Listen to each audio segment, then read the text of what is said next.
you're not being resilient, right? And so when you can just get to that point where you're not willing to give up, that's what resiliency is. Now, like I said earlier, I love my firefighters. I love my first responders, and for me, you know, first responders, veterans, we all run in the same circles. We all have the same problems, but a lot of people don't realize that the average age of a male in the United States that passes away is 78 years old. The average age of a first responder that passes away is 59. So that's a 19-year difference. And I think a lot of it is because something we're going to talk about. We hold on to shit and we don't talk about it, and we don't talk about being vulnerable. So I want to talk about that in a minute. But first, give us a quick down and dirty about you. Where'd you come from? Where'd you grow up? And how'd you become the man that you are today? Yeah, so I'm a Colorado native. I was born and raised in Denver, Colorado. I had a mom and dad that cared about me. They did the best job they could. My dad was a Marine. He was very firm. He was very disciplined, very regimented, and he didn't give me a lot of space to mess up. And so I was very, I was growing up. I was the one that I did all the things that I was supposed to do. I really showed up in a way, and a lot of it was because I was afraid that my dad was going to kick my ass, to be honest with you, at a younger age.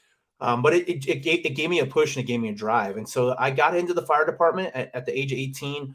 I was going to join the military and it just didn't work out. So I went to school to be a firefighter. I got in as a resident firefighter at a really young age, like I said, at 18 years old. And I spent the next 20 years of my life, well, 18 years of my life in the fire department. And those 18 years were some of the most difficult years that I went through. Coming in at 18 years old, I had to grow up quickly. I came into the fire department thinking that I thought about paydays and 4 days, and I was going to have 4 days off at a time, and I was going to get paid well, and the women were going to want to be with me, and the men were going to want to be me, and I was going to be a hero, right? I was coming in, post 9/11 era, because I came in 2004. And so being a firefighter was a really honorable position to be in. And what I didn't realize is what that really looked like, what I was going to truly be dealing with. Because what I quickly found out is that the shit that you deal with as a firefighter is real shit, real difficult stuff that your average person will never encounter or deal with in their lives. And nor should you, right? The amount of death and destruction and difficult situations that I witnessed over my 18-year career, I can't even put words to still this day. I lost a significant amount of friends, several to suicide, several to line of duty deaths, half of one crew that I worked with for 3 years. One of the guys got a brain tumor and committed suicide. The other guy from that crew, he fell off a roof 6 stories, landed on his back, and killed him instantly. And so I really understand what it is to deal with loss and death. I know it at an intimate, deep level. And over the course of my career, I just shoved all this stuff down. I just shoved it down and I didn't deal with it because I didn't really have the tools to deal with it, nor did I know that it was something that would affect me down the road. Because when I came into the fire service, I was taught that emotions weren't safe and that this was part of the job, and that if you couldn't handle what I was seeing, that you couldn't handle being on the job and you weren't fit for duty.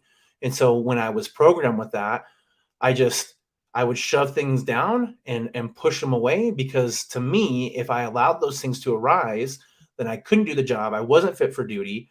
And that was not an option for me, because this was the profession I chose and this is what I was going to stick to. And man, was I sadly mistaken, because 18 years into my career, I looked over to my partner and I told him that I was having nightmares and I couldn't sleep. And my partner told the captain, and the captain came to me and said, "Hey, it's time for you to take a day off." And I thought to myself, okay, you guys want to give me a day off work? Perfect. I don't want to be here anyways. This place sucks. I'm sick and tired of dealing with all this crap. So I went out. I went for a mental evaluation. 6 weeks later, my dad died, and that was when I realized how much pain and struggle I had shoved away, and that I really was not okay. I landed in treatment for 35 days. When I was in treatment, I realized I couldn't go back to the fire department. It was not for me anymore. And so once I got out of I got out of the fire department, I left treatment.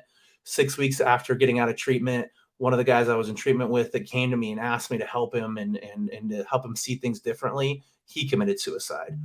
And I thought to myself, like, man, I have got to do something, and I have to be the voice for the people who cannot be their own voice, because I couldn't even have my own voice, right? I didn't choose to leave the fire department initially. I was told that I had to leave because I told my partner, and my partner spoke up for me, because I never would have said anything to anybody. I never would have said, "Hey, this is too much. I can't do it." Right.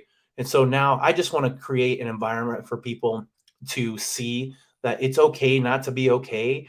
And it's okay to say, hey, I don't like what I'm going through. I don't like these struggles that I'm having, and I need some help. I need somebody to help me through this, because clearly I can't do it on my own.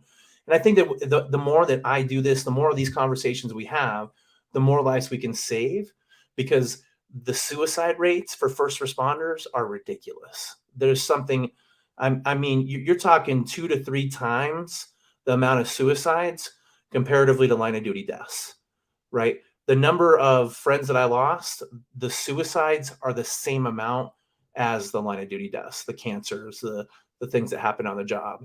And so I just want to be a voice for those that can't be that, they can't have their own voice. All right, so let's take me back, because for me, I joined military at 17, so I was the young buck.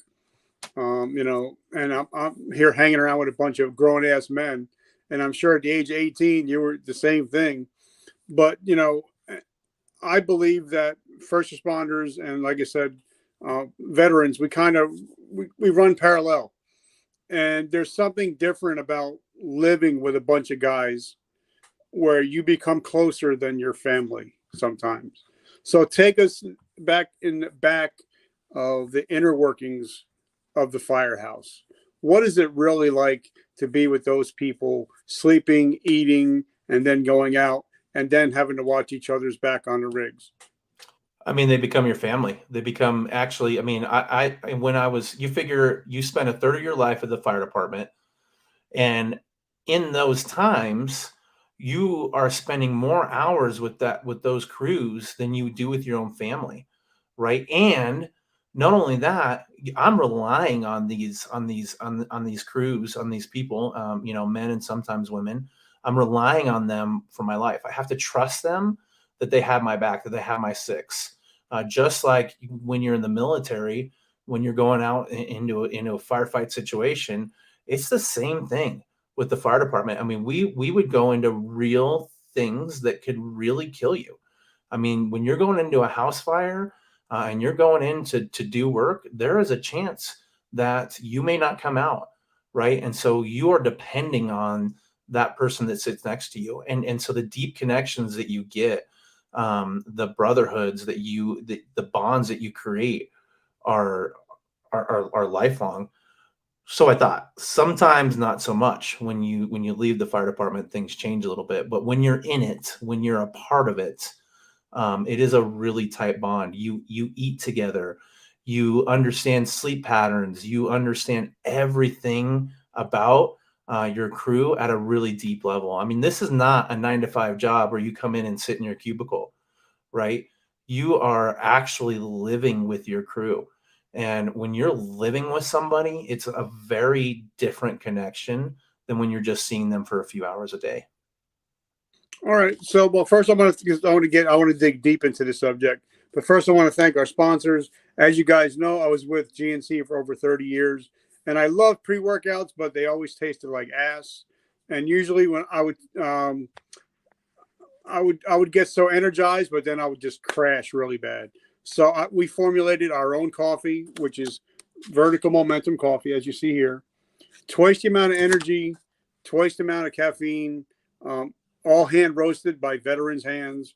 And also 100% of the profits go to help ending veteran suicide and veteran homelessness.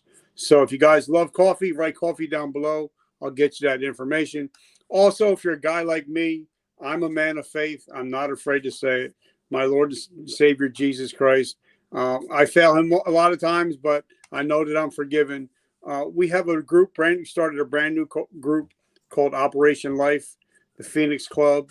If you're a man of faith that wants to start a business and wants to become a better man and businessman, write Phoenix down below and I'll get you the information. So, Nick, let me ask you a question because Memorial Day 2012 was the day that they told me that I was no longer Sergeant Kaufman because I can't see, I can't shoot. So they medically discharged me. And it scared me to death because, for 23 years, I tried to become the ultimate soldier. I tried to become, the man. And I was wrapped around being Sergeant Kaufman and I was no longer him. And that was the day that I attempted suicide. So, what was it like you hanging up your respirator for the last time and knowing that you're no longer, firefighter or paramedic anymore? Because I've learned that once we step off the base, the military doesn't give a shit about you anymore. Your phone stops ringing, you lose your mission, and you lose the camaraderie. So, what was your experience like? Even though you knew you were going to get out, but what was that final experience like? It was very familiar. That sounds very familiar to me. It was very much the same way. When I stepped away, what I thought was a brotherhood, what I thought was support, what I thought would be somebody who was there to really be in my corner no matter the circumstance. That was so far from the truth. The city I worked with was terrible. It was so frustrating. There was so many things that were done that were just wrong. Um, and there were so many friendships that were just severed and gone. I thought that when we were in this, that we were in a brotherhood. I thought that we were family. And there's still a couple people that reach out to me, that we talk, but it is very few. And it was here's the thing is that I too created my identity in being a firefighter. I was firefighter paramedic Nick Wingo. That was who I was. Um, and when you create your identity in something and then you're just severed from it in one moment, and then when you're severed, you lose the relationship, and the people that you thought would support you in your brokenness are not there, and the organization that always told you that they cared about you and you were actually family, and you weren't just a number, and then you realize you're just a number and you're replaceable, and it's not about you and they don't care about you or your well-being. That was difficult. That was a really difficult thing to swallow. That was part of the work that I've had to go through, is understanding, like, okay, I don't have to create my identity in this thing, because when my identity was in that just, it crushed me, right? It completely crushed me. And I'm along the same lines. So, what was it like the weeks following when you had to reimagine and then have to reinvent yourself? Because now, you're no longer firefighter or paramedic Nick Wingo. Now you're Nick. So, Mhm. what was it like trying to? Because I found for me, I had to finally find out who I am. What do I really like? What do I enjoy? Because everything else, like I said, was, if it wasn't military, it was built around the military. And Mhm. now I had nothing but time. And being in our own heads, we know that's never a good place. So I had to change my thought process and change my habits. So how did you start to reimagine and reinvent yourself?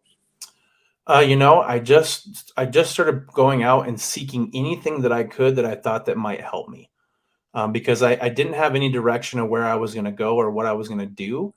And so I started going out and looking for things that could help with my post traumatic stress. because I knew if I could fix that, if I could get to the point where I can manage that, now I can and move on with my life and create identity in something new. And I got to be honest with you, I'm still in the process of figuring out what that looks like. Like this is a lifelong thing. I think that when you spend such a significant career like yourself or like me, I mean, anything over 15 years that you've spent doing, it is a difficult process to figure out what that looks like. And for me, what I do is I just rely on what can I do in this present moment to move myself forward? What's going to keep me managing my post traumatic stress? And how can I help the people around me? And how can I make it not about me and about the others, right? And as I do that, I start to find who I am again, and I start to find where I'm going because I did the make it about me, and that when I made it about me and made it about my identity, that led to the suicidal ideations. That led to the feeling like I wasn't enough. That led to the negative self talk, right? And so for me, it's a lot about just being open to new ideas and just allowing whatever is coming to arise and not having to be in control because I spent so much of my time needing to be in control of everything. And I just realized, like, hey, you know what? The only one that's in control is the big dude upstairs. Like, God is control. He is in control. And I rely on him because without him, what's the point? Who am I? Right? I am nobody I am no one without him. He is my identity. I am who he says I am, right? Not who I say I am. Okay, so now if somebody's watching this, and I've never, it's funny, this is like my 530th interview or something, and I've never asked this question, and I don't know why, but I think God's putting it on my heart. You've talked to hundreds of people, just like I have. What are some of the symptoms of post-traumatic stress? Hypervigilance, feeling on edge, being angry all the time, feeling lost, feeling like there's no hope, nightmares, sadness, uncontrollable sadness, not understanding why this sadness is arising, fear, not sleeping. Like that was one of the first things that came up for me that I didn't even realize was post-traumatic stress was my sleep patterns were terrible. So, if you're seeing those things, and here's the thing that I think is really important to mention, Richard, to families, because being someone who never even realized I had post-traumatic stress, like if you can see these things in your spouse or in your family, like these are things you should start to think about and say, hey, I've noticed that you're not sleeping. Is there something I can do to help you with that? Hey, I noticed that you're on edge a lot. Is there some way I can help you? Because I think that if somebody else would have pointed out to me in a way that was more soft and open and like, hey, I've noticed you're doing this thing. Is there any way that I can assist you in that? I think that that would have been something that would have maybe changed my path. Okay, now, and by the way, I don't think I haven't mentioned this in a long time. The reason I wear my hat, not because I'm going bald at all, but it's to honor Chris Kyle, who lost his life to somebody struggling with PTS. But the only reason I bring it up is me and my wife went to go see American Sniper, and there's a couple scenes in the movie where he's just sitting in a chair and he's like watching a movie where there's nothing on the TV, or they show him where he's so quick tempered and goes jumps on a dog and stuff like that. And my wife finally looked at me and said, "You know what? I get it. I understand. I see it now." Because sometimes you don't see it unless somebody points it out to you. So I love exactly what you talk about, because a lot of us, like I wrote my book called A Hero's Journey. It hit #1 on Amazon twice in the recovery section. And a lot of people don't realize what addiction actually looks like or what depression looks like. A lot of people think, well, I'm going to look for the depressed guy that's always down and depressed. And a lot of times it's the guy that now he's upbeat. Now he's happy because he knows he's about to end his life and everything's about to come to an end. So some people need to look for different signs of depression and anxiety, correct? Totally. Yeah. High highs and low lows, right? It goes in both spectrums, right? If you find yourself and you're in these really, really high highs and low lows, that's another thing for sure that can arise. Also, I think something else is that's really good to know is um, putting yourself in dangerous situations, like doing things that really give you that adrenaline rush, right? Because we become so deficient in adrenaline because we're always so um, there's always so much stress and stuff happening. Then you have this need to go out and do these things that are like really out of character, driving fast out of control, or just doing things that just seem really out of character and really putting yourself in harm's way. Okay, now then that brings up another interesting point. Like for me, when I was in the military, I was a tank commander. I actually got to shoot the M1 Abrams tank. I got to shoot tanks 4 miles away, doing a 50 caliber and all that stuff. And now my friends are like, let's go shoot our 9 millimeters. And I'm like, no, it just doesn't feel right. It doesn't get me that adrenaline rush. So what do you do when you're a firefighter, when you're a police officer, or veteran, and you have all these cool jobs and the adrenaline rush, and now all of a sudden you have no adrenaline rush, and you start to go through either the bottle, or you start to go into other stuff? How did you start getting your fix again of some kind of adrenaline? So for me, I actually learned how to slow down so that I can have normal adrenaline again. And so for me, it's been a practice of meditation, breath work, saunas, cold dips, ways to slow myself down, because I was in such a hypervigilance, such an excited state. My fight or flight was out of control. Right. And so I learned how to bring my fight or flight down so that now I can respond what would be considered normal. I hate that term, but what society would consider normal. Um, so this is how I did is I went the opposite end of like, okay, let me bring myself down into more of a parasympathetic state, a rest and digest, right, instead of a fight or flight. Okay, now, like we have a mutual friend, probably one of my greatest people I've ever met, Mr. Lane Balone, and that's something we talked about. We talked about when I went last month. Me and him talked about, sometimes we have to slow down and learn how to be present.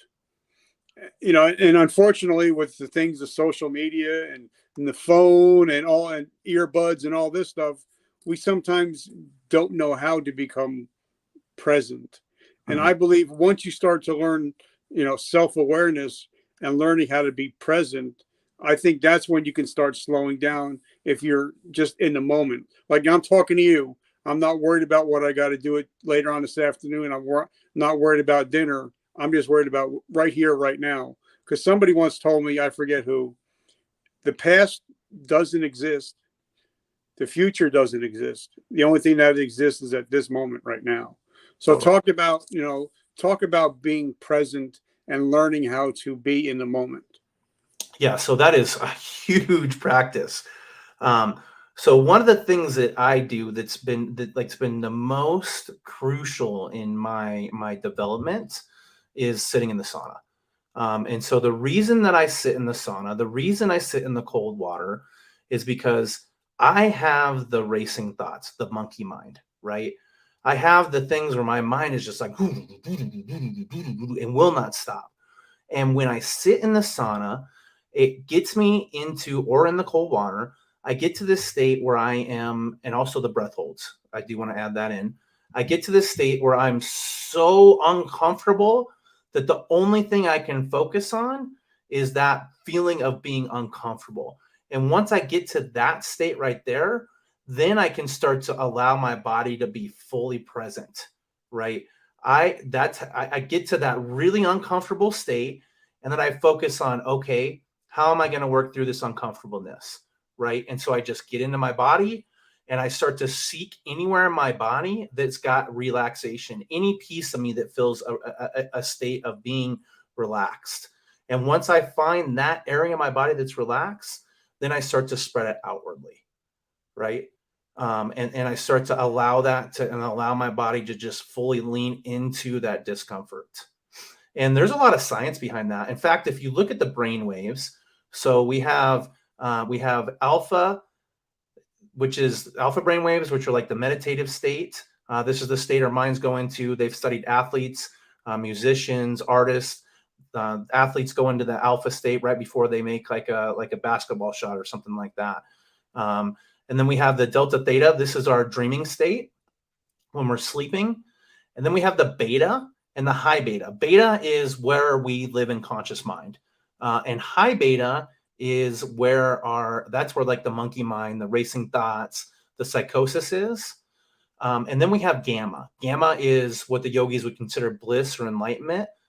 This is where the brain lights up. And the reason I'm bringing this up is because if you look at the high, so our brain waves are measured in frequencies. And if you look at the high beta is the highest frequency right before gamma, right? Gamma is the absolute highest frequency that our brain measures at. And why is this important? Because when you understand that psychosis, that monkey mind, that like going crazy, just one step beyond that is bliss, is peace, right? And so when you learn how to work through that uncomfortableness, when you learn how to work through that peace where you're just like, oh, I'm going to lose my mind. On the other side of that, you can have rest. You can have peace in your life. And so that's why I find my edge, is because I know on the other end of that is this feeling of, And I totally agree with that. And I love reading about the mind, and unfortunately or unfortunately, the mind hasn't really changed in the last 120 years. So even stuff that Mr. Carnegie was talking about, that stuff still applies today as far as, the brain and the way that we think. 'Cause I believe, what you think is what you become. That's one of the things that I've learned. But now, for me, I am a gratitude guy, and I found that most people that I've either interviewed or talked to, or some of my biggest mentors like Mr. Ed Milet, Tony Robbins, and David Meltzer, which I had on the show, and I just did a post about him today. He talks about gratitude, and they talk about that gratitude and anger can't occupy the same spot at the same time. So for me, like when I get up and when I go to bed at night, I say 3 things that I'm grateful for. I pray for my wife. Then when I wake up in the morning, if I can open my eyes and I can see something, it's going to be a great day because I can see. So I say 3 things that I'm grateful for, and I pray for my wife again. But I believe the more gratitude you have in your life, the more happiness you have in your life. So talk to us about gratitude. man, that is such a big practice of mine. One of the things that I do with my wife is I do 5 minutes of gratitude. So we literally set a timer for 5 minutes, and we just go back and forth in something that we're grateful for. And I have found when we do that together, it helps to bring deeper connection in our marriage. And it also reminds me all the things that I have.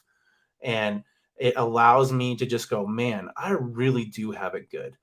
I really do have an amazing life. And so when I find myself in these states of woe is me and my life is so hard and things are so difficult and oh, I'm doing a terrible job and I'm never going to be this or I'm never going to do that. When I really stop and take that 5 minutes of intentional time with my wife and go, what is it that I'm grateful for? I go, dang, man, I have a freaking badass life. What an amazing life I live. What an amazing opportunity I have. So I think that when you take that time to have that gratitude, it just gives you an opportunity to remind yourself what you do have. Okay, so now talking about that, What is life like now in the Wingo household? Well, post-traumatic stress is still a real thing for me. So there's ups and downs. The Wingo household is very regimented for me in the mornings. We have I get up in the morning. I do a 30-minute Bible study with my wife. First thing, that's the first thing we do. I believe that God is the first thing that you should have. And so that is, and I really, when you bring God into your marriage, that's how your marriage is going to be successful. Because I believe marriage is difficult. And without God, God is the one that's going to make it better. And then I have a 2-hour morning routine where I do the sauna, I do the cold water, I do some breath work, and then I take my kids to school. And then, our house, there's a lot of connection. I missed out on a lot of time and being absent. And so I'm very intentional in how I spend my time with my wife. And I'm very intentional in how I spend my time with my kids. When my kids get home from school, they each get 15 to 30 minutes of dedicated time from me, so that I can be present with them. And so that they can see that, so they can really be with me, because they were missing that before. All right. So now I love my friend James Clear wrote an amazing book called Atomic Habits. And I love it. And like you said, 40 to 60% of everything we do, it's all predicated on our habits. And like even Ed Milet, Tony Robbins, they talk about, your evening routine and your morning routine will set up your day for success or failure. What are your thoughts on that? 110%. Because I have found when I don't do my morning routine and I don't do the things that I know that are going to help me, my day turns to shit. When I do, I feel like my day is always so much better. The night thing is something I'm still working on honing in. That's still something that I'm not there. I'm not there yet. But I do see the benefits of having a good night routine as well. Okay. So now tell us what you got going on. Tell us about your book and about why you wrote your book, and give us a little bit of information on your book. Yeah. So the book, it's called Building Grit. That's the brand I have on my hat here. Building Grit: How to Fight the Fires of PTSD and Come Out Stronger on the Other Side. And the reason I wrote this book was because of that gentleman that committed suicide right after I left treatment. I had wrote this passage. It's called "Who Am I?" It's in the book. It was the question I was asking myself, like, who am I? Am I all these things? Am I all this stuff? And I realized, no, I just am. And after he committed suicide, I just knew that I wanted to spread the word and just tell people, like, it's okay not to be okay, and be the voice for people who can't have their own voice. So the book is a lot about my journey and how I've worked through my post-traumatic stress, and the things that the viewpoints that I have gained in order to just see it differently. It's available on Amazon. The other thing that I have going on right now is, one of the things that has been instrumental in my journey is breath work. It takes you to some pretty high states. I've had some incredible experiences. God has actually came to me twice in breathwork sessions. I've had some astral projections out of my body. I've had some wild, crazy psychedelic colors that happen in the breathwork, and I have a lot of insight. And so that's something that I've traveled the world to learn about. I went to Mexico. I went to Ibiza, Spain, to learn from some of the most influential breathwork experts in the space right now. And so I do those breathwork sessions for people so they can gain some insight and reprogram their mind, and just learn how to become way more present in their lives. And that's pretty easy to find. I'm pretty easy to find. You can Google me, just Nick Wingo. My website is nickwingo.com. I also have a PDF that I've designed for men specifically, but it applies to women too. I like to work with men, so I target men. And that's just nickwingo.com/breathwork. That'll give you a PDF that has 5 breathing techniques to work through your anxiety. So those are kind of the things I have going on right now. I also do a podcast with my wife. It's called the Walk as One podcast. We just are really vulnerable and honest of where we are in our marriage. And we are on a mission to just say, like, hey, if you're struggling in your marriage, us too. We've gone through it. We're going through it. We're learning how to maneuver through it. And we want married couples just to know that they're not alone. Okay. Now, me and you, like I said, we have a mutual friend, Mr. Lane Malone. He's been on the show, I think, 3 times. He's been on all my shows. And he's an amazing individual. You guys are working on something now. Is that kind of deep secret? Or Yeah, I'm not sure yet. I'm not sure. Just give us a little drop. I'm not sure where we're at on that right now, honestly. So I don't want to share anything that I'm not 100% clear on. So okay. And like I said, guys, if you don't know Lane Malone, you need to know Lane Malone. Just check him out on Instagram. Increase Freedom. Check him out. An amazing person. So Nick, last couple questions I have. If America, we're in a shitty state right now. I live in New Jersey, and our government seems like they're ready to lock us down now with this triple whatever shit we got going on. So if I ask the average American to do something in 7 days, they're never going to get to it because we live in such a crazy life. But if somebody's watching our show today and I ask them to do something in 24 hours, they're more likely to take that step. So if there's somebody right now, and I'm going to ask a 2-pronged question, and I barely asked this question, so but since it's you, I'm going to ask you it. First question: if I'm struggling with my mental health, what can I do in the next 24 hours to get help? Second question: I believe that if you don't feel close to God, you're the one that moved. He's always there, yesterday, today, and tomorrow. But if there's somebody out there struggling with their faith, what is something they can do in the next 24 hours to finally get some peace? Man, those are really great questions. Honestly, with the mental health thing, is talk to someone.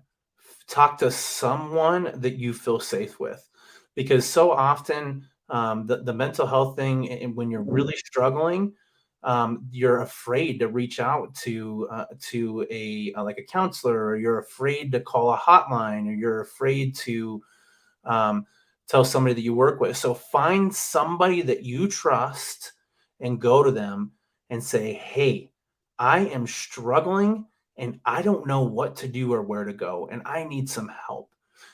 Because going at it on your own, it's not going to work, right? Going after your mental health on your own accord, you're never going to get to where you need to. And so having somebody in your corner, somebody that's an advocate for you, somebody that's willing to help you, it's uber important. So I would just encourage you to talk to somebody that you trust, because I could tell you, oh, hey, call the Center of Excellence, or call this person, or call that person. The reality is, you and me both know that they're not likely to do that, right? Because it's not somebody they trust. It's not somebody that they're willing to open up to. And so, man, if you can find somebody you trust, that is where the magic is. And you're in your faith, man. This is something that I have gone rounds with in my life, up and down, and struggled with on a regular basis. For me, one of the things that I lean into constantly is that for when I am weak, he is strong, right? And so just accepting the fact, and in your weakness, he is strong, and he cares about you, and he loves you, and he wants nothing more for you to be successful, and he wants nothing more than for you to have all the things that your heart desires. You just need to lean into him. Just let go of you, and let him take the wheel, right? So often in our lives, we want to control things. We want to take charge, right? And what we do is we reach out to God and we say, hey, I just heard this thing the other day. It was really impactful for me, is that if you're a soldier on the field and you're at war and you're in a firefight, and you are in this position where you're like, oh man, this is terrible. And you reach out to the president of the United States and you call him and you say, hey man, I need you right now. I'm in this firefight situation and I don't know what to do. I don't know what to do. The president is going to tell you, we have trained you and equipped you and given you everything you need. You can take action for you right now, right? And so you can take the action. God can't take the action for you. So often in our lives, we want to be Him to take the action for us. And that's not the way it works. You have to take the action for yourself. God has equipped you, He has given you everything that you need. And so just trust in Him that He has provided you everything you need within you, and look deep within, because He is there. In Genesis 2, God took the earth and formed Adam, and He breathed life into Adam. He actually took His own breath and put the particles of Himself into Adam. And then Adam took a breath in. And that breath, if you listen, it's God's name. It's Yahweh. And so every breath we take is a reminder that He loves us. God, the God of love, Yahweh, Yahweh, He is with you. And so just remember, He is with you no matter what you think and no matter where you are. He is with you. I love it, brother. So guys, make sure you pick up his book. It's amazing. Like I said, I'm on my 3rd iteration. I love the book. Make sure you check him out on all social media. He's very involved. He's always there. I sent him a message like 3 minutes later. He's messaging me back. So he's very involved. He's there for you guys. But guys, like my T-shirt says, today I decide. For me, those are the 3 most important words in the English language. Today, I decide. You guys get to decide, like Joel Osteen talks about. You decide whether you want to be the victim or you want to be the victor. So, guys, make that decision today. Make sure you subscribe and hit that notification bell. But also make sure you check out that book and maybe buy a copy for somebody else that might be struggling. It might just save a life. Nick, brother, thank you so much.